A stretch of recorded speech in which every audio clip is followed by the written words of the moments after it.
دیکھیے دوستو، مشکلیں، مسائل، پریشانیاں یہ انسان کی زندگی کے ساتھ ساتھ ہیں۔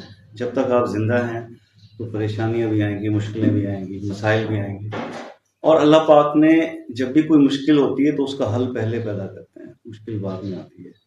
جیسے کہ اگر کہیں یہ کہا جائے کہ رزق کے اتنے دروازے ہیں، تو اللہ پاک جب کوئی ایک دروازہ بند کرتا ہے تو پہلے 100 دروازے کھولتا ہے، اس کے بعد وہ ایک دروازہ بند کرتا ہے۔ یہ ایک مسلمان کا ایمان ہے۔ وہ قصہ مختصر میں اصل میں اس شارٹ ٹائم کے اندر رمضان کی عبادات کو پیش نظر رکھتے ہوئے ایک مشورہ دینا چاہوں گا۔ دیکھیے حضرت ابراہیم علیہ السلام خلیل اللہ کے بڑے پیارے اور معتبر پیغمبر، آپ کو پتہ ہے کہ جب انہیں آگ میں ڈالا گیا تھا تو انہوں نے کون سی دعا پڑھی تھی؟ انہوں نے یہی دعا پڑھی تھی، ٹھیک ہے؟